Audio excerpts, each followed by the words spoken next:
ঈদ আনন্দে মাতোয়ারা দেশ, ওয়াটার কিংডমে তারুণ্যের উচ্ছ্বাস।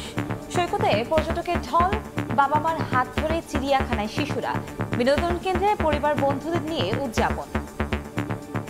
ঈদের ছুটি আমরা আনন্দ উপভোগ করে কাটাইতেছি। বাবার সাথে আসছে, আমার খুব ভালো লাগতেছে, খুব মজা করছি। অনেক মানুষের ঢল হলেও আমরা এনজয় করতেছি। আর কক্সবাজারের যে বাতাসে গায়ে লাগলেই যে গাটা জুড়িয়ে যায়। আমার ফ্যামিলি সহ এখানে এনজয় করতে আসছি। বাঘ, সিংহ, তারপরে সাপ দেখছি, আর অনেক কিছু দেখছি। খুব এনজয় করছি এখানে এসে। ভ্রমণ পিপাসুদের নিরাপত্তায় তৎপর লাইফগার্ড ও টুরিস্ট পুলিশ। লাল হলুদ পতাকার মাঝখানে গোসল করে, আর যেখানে লাল পতাকা দেওয়া রয়েছে ওইখানে যেন কোনোভাবে পানিতে না নামে। বিচের নিচে উপরে সর্বক্ষণিক নিরাপত্তায় আমরা নিয়োজিত আছি।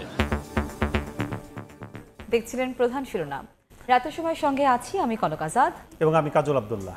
এবার অন্যান্য শীর্ষ সংবাদ। যথাসময়ে লবণ না দেওয়ায় চামড়ার কাঙ্ক্ষিত দাম পাননি অনেকে, দাবি শিল্প উপদেষ্টার। ট্যানারিতে ন্যায্য মূল্য না পেলে জেলার ব্যবসায়ীদের রফতানি পরামর্শ বাণিজ্য উপদেষ্টার। ব্যাংককের চিকিৎসা নিয়ে ফেরাচ্ছেন সাবেক রাষ্ট্রপতি হামিদ। নির্দোষ কেউ যাতে শাস্তি না পান সেজন্য এই ব্যবস্থা নেওয়া হয়নি, জানালেন উপদেষ্টা। অভিযোগ প্রমাণ হলে গ্রেফতার। 4 দিনের সফরে যুক্তরাজ্যের পথে প্রধান উপদেষ্টা। পাচারের টাকা ফেরত আনাই অন্যতম লক্ষ্য, জানালেন প্রেস সচিব। তারেক রহমানের সঙ্গে সাক্ষাতের সম্ভাবনা। নির্বাচনের মাধ্যমে দ্রুত রাজনৈতিক সরকার চায় বিএনপি। সুষ্ঠু ভোটের জন্য জনগণের পাহারাদারের ভূমিকা আসা জামায়াতের। সংস্কার হলে এপ্রিলে আপত্তি নেই এনসিপির। এবং ফের চোখ রাঙাচ্ছে করোনা ভাইরাস। ওমিক্রনের নতুন ভ্যারিয়েন্টে বাড়ছে সংক্রমণ, ফিরে এসেছে মৃত্যু। আতঙ্কিত না হয়ে স্বাস্থ্যবিধি মেনে চলার পরামর্শ চিকিৎসকদের।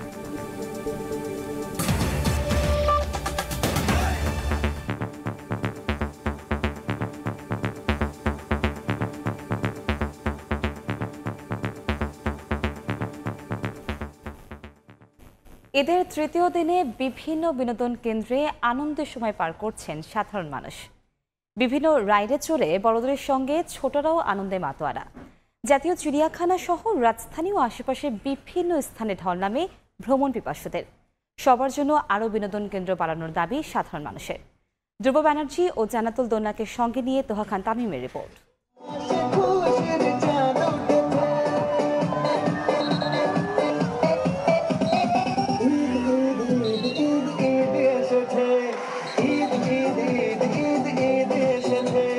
গানের তালে তালে নেচে আনন্দে মাতোয়ারা সবাই।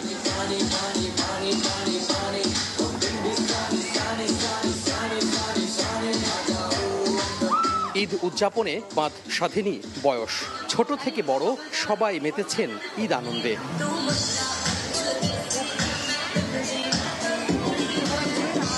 সাভারের আশুলিয়ার ফ্যান্টাসি কিংডমে বিনোদন প্রেমীদের ভিড়। ওয়াটার রাইড সহ বিভিন্ন রাইডে চড়ে আনন্দে সময় পার করছেন তারা। ব্যবসা গরমে, ভরসা ওয়াটার গেমে। সাধারণ মানুষের চাওয়া সরকারি উদ্যোগে এমন বিনোদন কেন্দ্র হোক আরো। আমি বাবার সাথে আসছি, আমার খুব ভালো লাগতেছে, খুব মজা করছি এবং সবাই মিলে আমরা গ্রুপ করে আসছি। আমাদের বিনোদনের ব্যবস্থাটা খুবই কম। বর্তমান সরকারকে আমরা চাই আমাদের জন্য যেন প্রচুর পরিমাণ বিনোদনের কেন্দ্র রাখে। এদিকে ঈদের তৃতীয় দিনে মানুষের ঢল নামে জাতীয় চিড়িয়াখানায়। হাজার হাজার ভ্রমণ পিপাসু ভিড় করেন চিড়িয়াখানার বিভিন্ন খাঁচার সামনে। ঈদের আনন্দ পরিবারের সঙ্গে ভাগ করতে পেরে খুশি সবাই। কি কি দেখেছো? বাঘ। আর কি দেখেছো? জিঙ্গ। আর কি দেখেছো? বানর। বাঘ দেখেছি, হরিণ দেখেছি, সাপ দেখেছি। বাচ্চার আবদার মেটানোর জন্য আসছি সপরিবার সহ। এছাড়া ঈদের সময় পরিবার পরিজন নিয়ে অনেকেই ছুটছেন ঐতিহাসিক স্থাপনাগুলোতেও। তাই তো গরম উপেক্ষা করেও ঈদ আনন্দের অন্যতম গন্তব্য হয়ে উঠেছে মোঘল আমলের স্থাপত্য লালবাগ কেল্লা। খুব এনজয় করছি এখানে এসে। ঈদে অনেক ঘোরা যায় আর আনন্দ করা যায়। ঈদের আরো বেশ কয়েকদিন ছুটি থাকায় প্রতিদিনই বিভিন্ন বিনোদন কেন্দ্রে ভিড় করবেন সাধারণ মানুষ। তোহা খান তামিম, সময় সংবাদ, ঢাকা। ঈদের তৃতীয় দিনে সারা দেশের বিনোদন কেন্দ্রে উপচে পড়া ভিড়। চট্টগ্রামের ফলস লেকে আনন্দ উল্লাসে মাতোয়ারা ভ্রমণ পিপাসুরা। নরসিংদীর ড্রিম হলিডের ওয়াটার কিংডম কিংবা কক্সবাজার, সুনামগঞ্জে সাগর হাওরে বিস্তৃত জলরাশি। সবখানেই নিজেদের মতো করে উদযাপনে ব্যস্ত পর্যটকরা।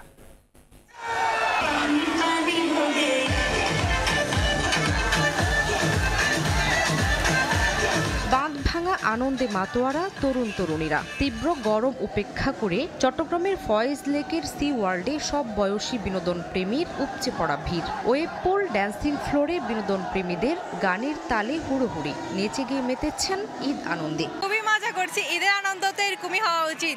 অনেক ভালো লাগছে, এখানে সবার সাথে ফ্যামিলির সাথে আসছি। ঈদের আনন্দ অনেক বেশি এক্সাইটমেন্ট। আমাদের দেখছেন দর্শনার্থীর পার্কে অভাব নাই।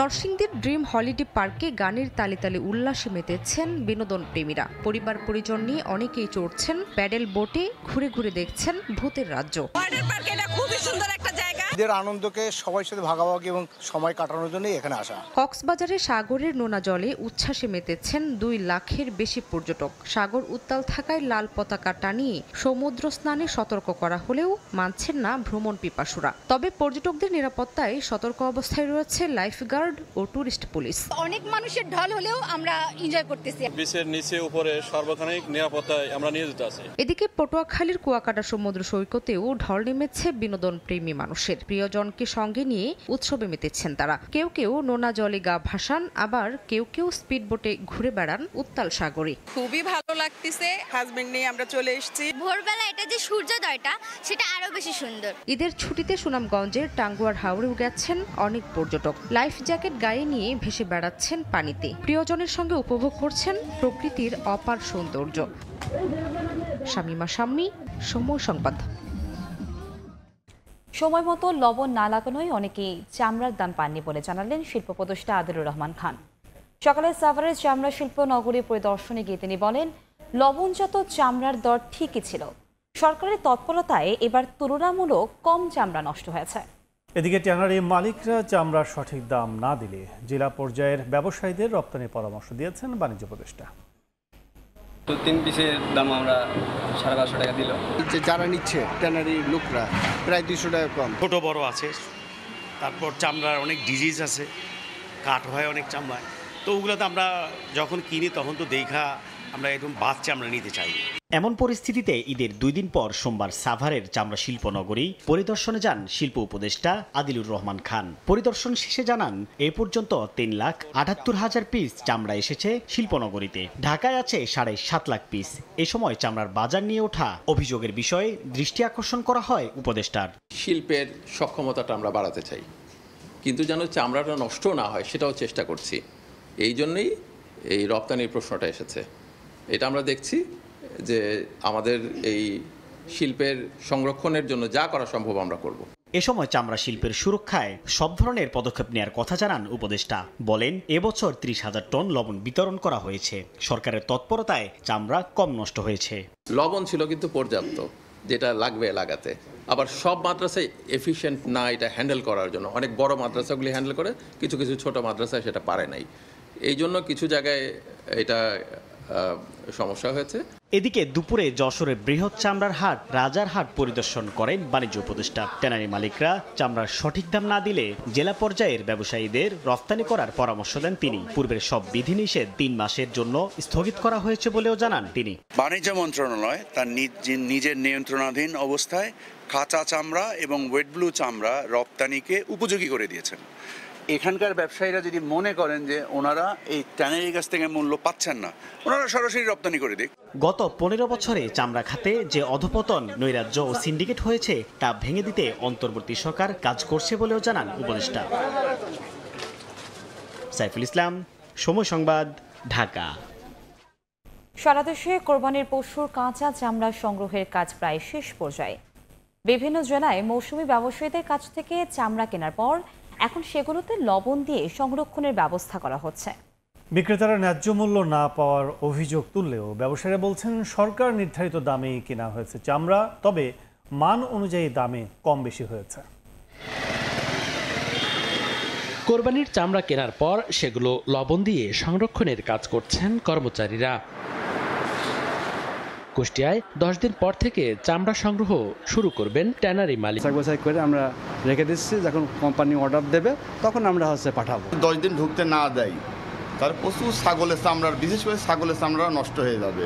এদিকে নওগাঁয় চামড়ার ন্যায্য দাম না পেয়ে হতাশ কোরবানিদাতারা। তারা বলছেন বড় গরুর চামড়া 350 টাকায় কিনছেন ব্যাপারীরা। চামড়া কার কাছে বেচবো, কার কি কোন পার্টি আসবে, নগদ টাকার পার্টি না আসলে নিয়ন্ত্রণকারী সংস্থাটা কারা এটা বের করা দরকার। দেশের দ্বিতীয় বৃহত্তম চামড়ার বাজার নাটোর শহরের চক বৈদ্যনাথ এলাকায় 1.5 শতাধিক আড়তে ঈদের দিন ও পরের দিন কোরবানি হওয়া পশুর চামড়া লবণ দিয়ে সংরক্ষণ করা হয়েছে। এখানে গরুর ভালো মানের কাঁচা চামড়া 800 থেকে 1050 টাকায় বিক্রি হয়, তবে ত্রুটিপূর্ণ গরুর চামড়া 200 থেকে 400 টাকায় বিক্রি হয়েছে।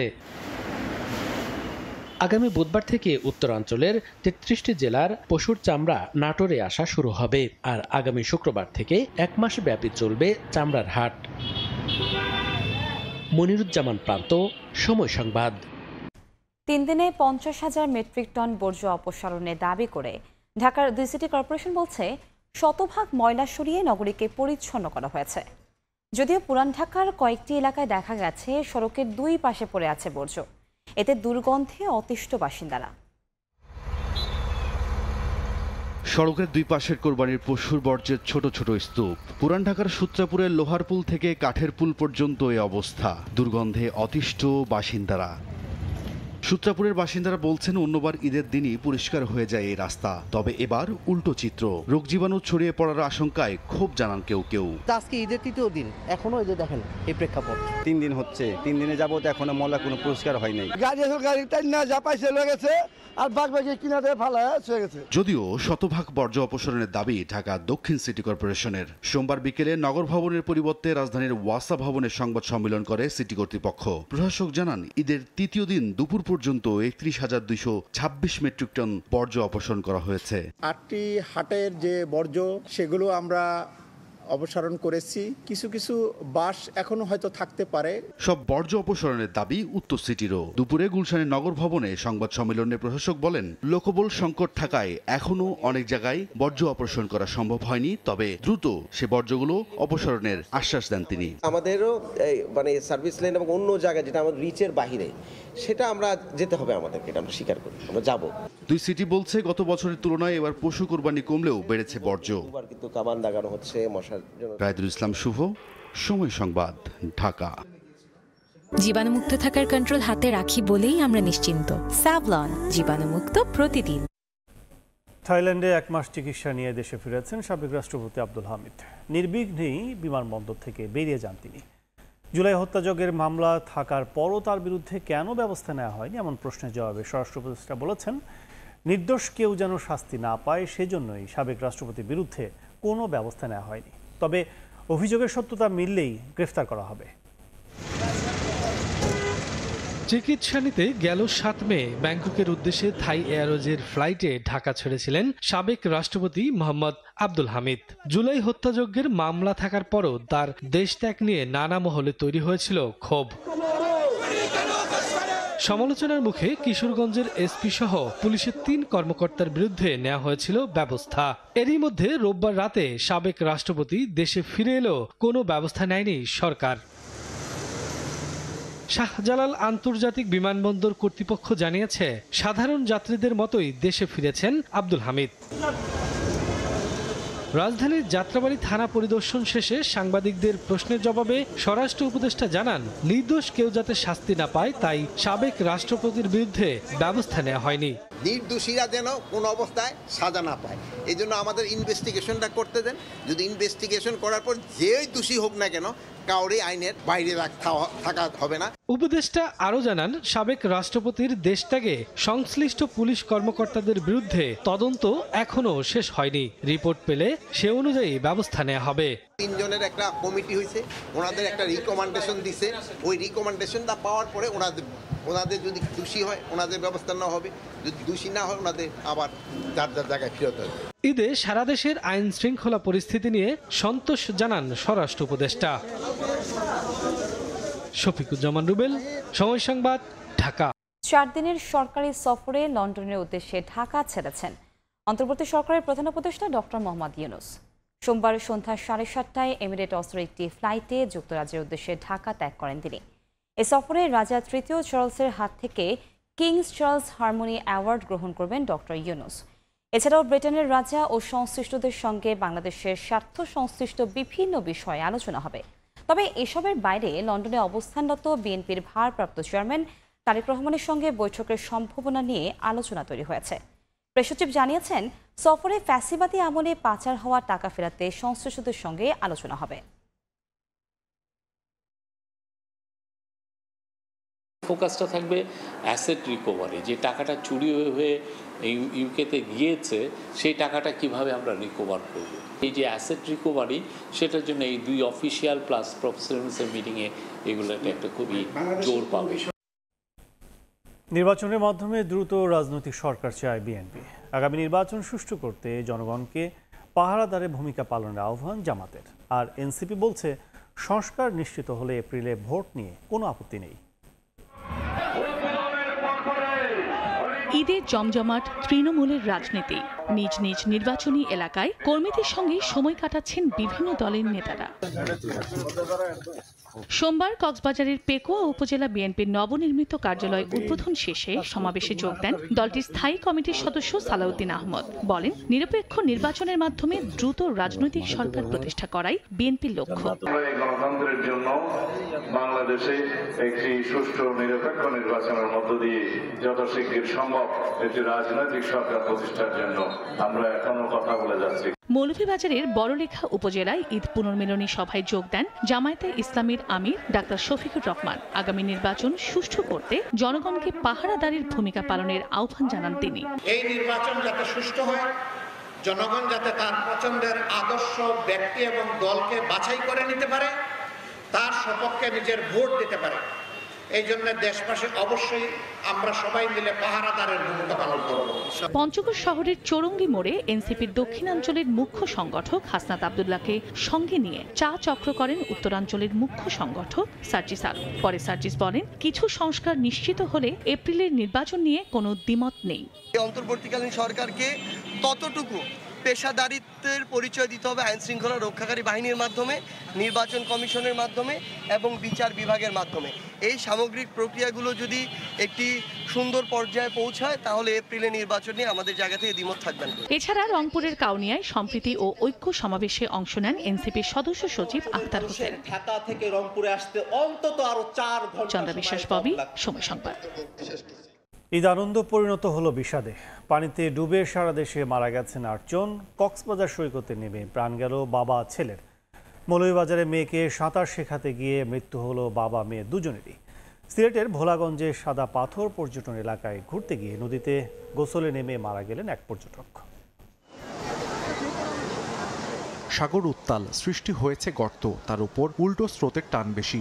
সোমবার দুপুরে কক্সবাজারের কলাতলি সৈকতে লাইফ গার্ডের নির্দেশনার বাইরে গিয়ে গোসলে নামেন 2 পর্যটক। এ সময় সাগরে সৃষ্ট গর্তে পড়ে স্রোতের টানে ভেসে যান তারা। তাদের উদ্ধার করে সদর হাসপাতালে নেওয়া হলে মৃত ঘোষণা করেন চিকিৎসক। আমি যেতে যেতে একজনকে ওনারা টেনে এসে উপরে তুলে ফেলেন, আরেকজন পানিতে থাকেন, ওনাকে ধরে আমি নিয়ে আসি উপরে। পর্যটকদের অভিযোগ, সমুদ্র স্নানে নিরাপত্তাই নেই, পর্যাপ্ত লাইফ গার্ড কর্মী। স্বল্পতার কথা স্বীকার করে সবাইকে নির্দেশনা মানার আহ্বান সংস্থাটির। একদম লাস্টে চলে যাচ্ছে ভিতরে, তো ওরা তো অবশ্যই রিস্ক নিতেছে। লক্ষাধিক মানুষের জন্য এই 10-15 জন লাইফ গার্ড আসলে খুবই কম। কিছু সংখ্যক পর্যটক আমাদের যে মেসেজগুলো রয়েছে, সেফটি মেসেজ রয়েছে, এগুলাকে ইগনোর করে তারা যে কোনো জায়গা থেকে গোসল করতে নেমে এই সমস্ত দুর্ঘটনাগুলো ঘটে। এদিকে সিলেটের ভোলাগঞ্জের সাদা পাথর পর্যটন এলাকায় ঘুরতে গিয়ে ধলাই নদীর উৎসমুখে নামেন মেহেদি হাসান ইমন। সাঁতার না জানায় এক পর্যায়ে ডুবে যান তিনি। পরে উদ্ধার করে উপজেলা স্বাস্থ্য কমপ্লেক্সে নেওয়া হলে মৃত ঘোষণা করেন চিকিৎসক। গাইবান্ধার গোবিন্দগঞ্জে করতোয়া নদীতে গোসলে নেমে মৃত্যু হয়েছে এক বৃদ্ধের। মৌলভীবাজারের জুড়িতে মেয়েকে সাঁতার শেখাতে গিয়ে মৃত্যু হয়েছে বাবা মেয়ে দুজনেরই। এদিকে কিশোরগঞ্জের ভৈরবে মেঘনায় গোসলে নেমে স্রোতের তোড়ে ভেসে যায় 3 শিশু। দুজনকে উদ্ধার করা সম্ভব হলেও নিখোঁজ হয় তৈয়বা। জামালপুরের ইসলামপুরে আলাই নদে গোসলে নেমে নিখোঁজ হয়েছে 10 বছরের এক শিশু। সাহাল আব্দুল্লাহ হালভি, সময় সংবাদ। ফের চোখ রাঙাচ্ছে করোনা ভাইরাস। অমিক্রন ধরনের নতুন ভ্যারিয়েন্টে আক্রান্ত হচ্ছে মানুষ, ফিরে এসেছে মৃত্যুও। গত এক সপ্তাহে 134 জনের নমুনা পরীক্ষায় শনাক্ত হয়েছেন 36 জন, মারা গেছেন 1 জন। চিকিৎসকরা বলছেন, নতুন এই ভ্যারিয়েন্ট বহু মানুষকে আক্রান্ত করতে পারে। তাই আতঙ্কিত না হয়ে স্বাস্থ্যবিধি মেনে চলার পরামর্শ তাদের। ৩ বছর বিশ্বে ভয়াবহ তাণ্ডব চালানো করোনা ভাইরাস অতিমারি নির্মূল না হয়ে সম্প্রতি আবারও মাথা চাড়া দিয়েছে। পাশের দেশ ভারতে নিয়েছে ভয়াবহ রূপ। গত 2 সপ্তাহ ধরে দেশেও নতুন করে করোনা শনাক্ত হচ্ছে। 5 জুন মারা যান একজন। সবশেষ 8 জুন স্বাস্থ্য অধিদপ্তরের বিজ্ঞপ্তিতে জানানো হয় 24 ঘন্টায় 4 জনের পরীক্ষায় করোনা শনাক্ত হয় 3 জনের শরীরে, অর্থাৎ নমুনা পরীক্ষার 75%ই আক্রান্ত। এবার আতঙ্ক ছড়াচ্ছে ওমিক্রন ধরনের নতুন ভ্যারিয়েন্ট NB1.8.1। চিকিৎসকদের শঙ্কা এই ভ্যারিয়েন্টটি বহু মানুষকে আক্রান্ত করতে পারে। এগুলার সিভিয়ারিটি আগের মতো অত বেশি না হলেও ইনফেকশন করার মাত্রা অনেক বেশি, যে কারণে দেখা যাচ্ছে যে একটা চান্স থাকে যে এই ভাইরাসটা আবার সেই অনেক মানুষকে আক্রান্ত করে অনেক মানুষকে অসুস্থ করে ফেলার একটা সম্ভাবনা কিন্তু থেকেই যায়। তবে আতঙ্কিত না হয়ে স্বাস্থ্যবিধি মেনে চলার উপর জোর দিচ্ছেন চিকিৎসকরা। বলছেন কোভিড-19-এর সঙ্গে নতুন ভেরিয়েন্টের লক্ষণের পার্থক্য নেই। মেনলি যেটা দেখা যাচ্ছে যে জ্বরের টেন্ডেন্সি বেশি দেখা যাচ্ছে এবং কারো কারো জ্বর না থাকলেও কাঁপুনি থাকছে শুধু। হঠাৎ করে যদি টেস্ট সেন্সেশন কমে যাচ্ছে এবং হচ্ছে নাকে যেটা আমরা বলি যে গন্ধ পাওয়ার যে প্রবণতা সেটা কমে যাচ্ছে এবং অনেকের কিন্তু লুজ মোশন বা ডায়রিয়া দেখা যাচ্ছে। এই সিমটমগুলো থাকলে আসলে আতঙ্কিত হওয়ার কোনো ব্যাপারই নেই। শুধু বাসায় একটু হোম রেস্ট নিবে, তারপরে দেখা যাচ্ছে যে একটু শরীর ব্যথা থাকলে একটু প্যারাসিটামল জাতীয় ওষুধ খাবে এবং কোভিডের সময় যে আমরা হেলথ হাইজিনগুলো মেনটেন করেছি সেগুলো মেনটেন করতে হবে। স্বাস্থ্য সুরক্ষায় জনসমাগমপূর্ণ এলাকায় মাস্ক ব্যবহারের আহ্বান জানিয়েছে স্বাস্থ্য মন্ত্রণালয়। বয়স্ক ও অসুস্থদের ভিড় এড়িয়ে চলারও পরামর্শ দেওয়া হয়। এছাড়া দেশের সব স্থল, নৌ ও বিমানবন্দরে হেলথ স্ক্রিনিং এবং থার্মাল স্ক্যানার বা ডিজিটাল হেলথ থার্মোমিটারের মাধ্যমে নন টাচ টেকনিকে তাপমাত্রা নির্ণয় করার নির্দেশনা দেওয়া হয়েছে। মনির হোসাইন, সময় সংবাদ, ঢাকা। পান সরবরাহের আড়ালে অস্ত্র চোরাচালান। কক্সবাজারের চকরিয়ায় 7টি দেশীয় বন্দুক সহ সংঘবদ্ধ চক্রের এক সদস্যকে গ্রেফতার করা হয়েছে। দুপুরের সংবাদ সম্মেলনে র্যাব জানায়, অস্ত্র চোরাচালানের গোপন তথ্যে রোববার সন্ধ্যায় মহেশখালীর প্রবেশপথ বদরখালী স্টেশন সড়কে অস্থায়ী তল্লাশি চৌকি স্থাপন করে র্যাব ও কোস্টগার্ড। একটি অটোরিকশার পেছনে রাখা পান ভর্তি বস্তা খুলে পাওয়া যায় 7টি দেশীয় বন্দুক।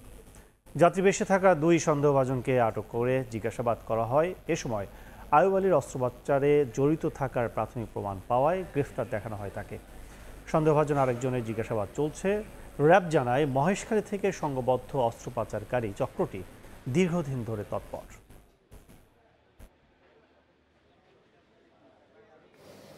আটককৃত 2 জন ব্যক্তিকে আমরা বিস্তারিত জিজ্ঞাসাবাদে জানতে পারি তাদের একটি সংঘবদ্ধ চক্র মহেশখালী থেকে নিয়মিত কক্সবাজার কিংবা চট্টগ্রামের বিভিন্ন এলাকাতে অস্ত্র সরবরাহ করে থাকে।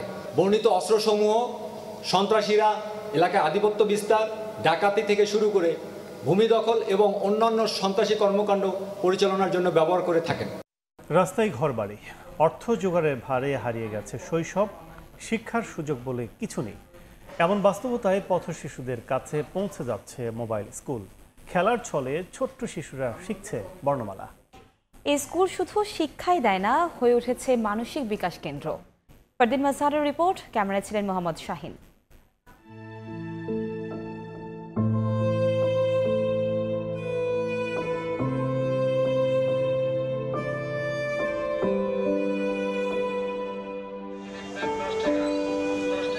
ধুলো জমেছে শৈশবে, কাঁধে স্কুল ব্যাগের বদলে বাদামের ঝুলি। বিবর্ণ জীবনের শুরু পথে তবু এগিয়ে চলা।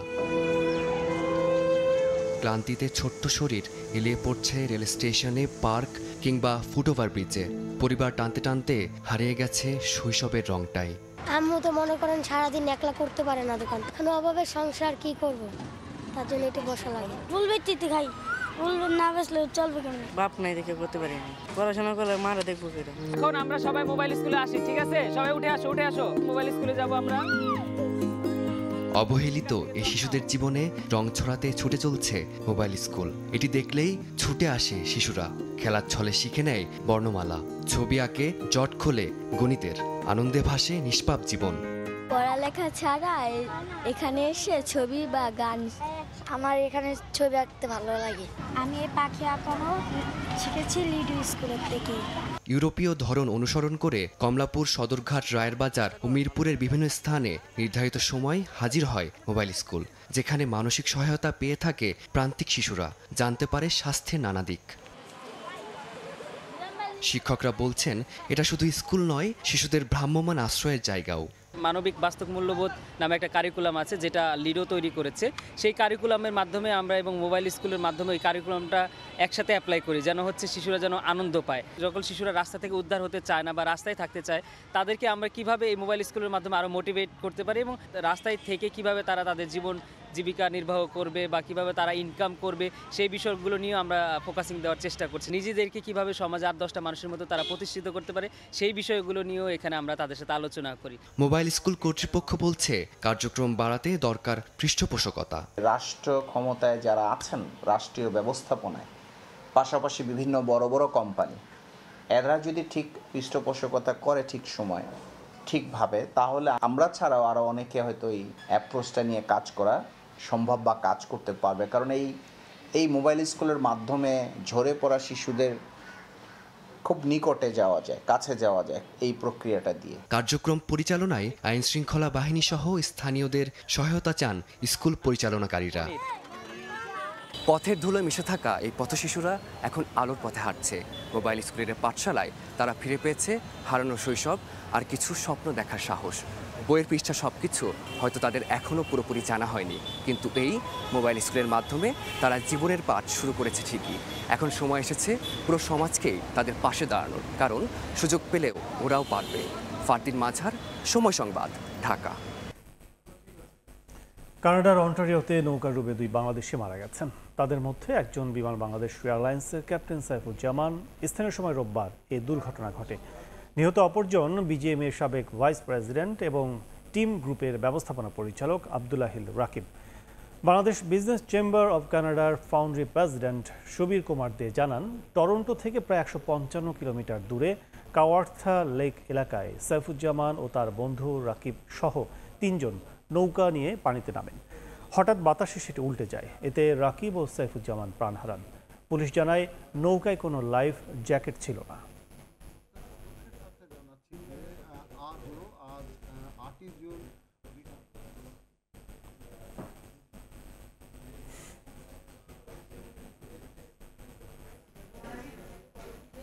এএফসি এশিয়ান কাপ বাছাই কাল সিঙ্গাপুরে মুখোমুখি হবে বাংলাদেশ জাতীয় ফুটবল দল। জাতীয় স্টেডিয়ামে ম্যাচ শুরু হবে সন্ধ্যা 7টায়। হামজা, শমিত, ফাহমিদুলরা যোগ দেওয়ায় দেশের ফুটবলে শুরু হয়েছে নবজাগরণ। এশিয়ান কাপ বাছাইয়ে সি গ্রুপে 4 দলেরই পয়েন্ট সমান 1। নিজেদের প্রথম ম্যাচে ভারতের সঙ্গে গোলশূন্য ড্র করায় হোম ভেন্যুতে জয় চায় বাংলাদেশ। ভুটানের বিপক্ষে ম্যাচে অভিষেক হয়ে গেছে হামজা, ফাহমিদুলের। এখন অপেক্ষা শুধু শমিতের। আন্তর্জাতিক ফুটবলে নিজেদের প্রথম জয় এই সিঙ্গাপুরের বিপক্ষে পেয়েছিল লাল সবুজ। তবে 2015 সালে 2 দলের সবশেষ ম্যাচে ঢাকায় বাংলাদেশ হেরেছিল 2-1 গোলে। ফিফার র্যাঙ্কিংয়ে 22 ধাপ পিছিয়ে আছে জামালরা। তবে মাঠের লড়াইয়ে র্যাঙ্কিং কোনো প্রভাব পড়বে না বলে জানান কোচ কাবরেরা। দলগত চেষ্টায় জয় চান তিনি। বাংলাদেশ সিঙ্গাপুর ম্যাচে নিরাপত্তায় কাজ করবে ডিএমপির স্পেশাল ইউনিট সোয়াট। ম্যাচের আগের দিন জাতীয় স্টেডিয়ামে নিরাপত্তা মহড়া প্রদর্শন করেন আইন শৃঙ্খলা রক্ষাকারী বাহিনীর সদস্যরা। প্রস্তুতিতে সন্তোষ প্রকাশ করেছে বাফুফে। স্টেডিয়াম এলাকায় অপ্রীতিকর পরিস্থিতি এড়াতে মোতায়েন থাকবে সেনাবাহিনীর সদস্যরা। আর দর্শকদের স্টেডিয়ামে প্রবেশের ভোগান্তি কমাতেও সতর্ক ফেডারেশন।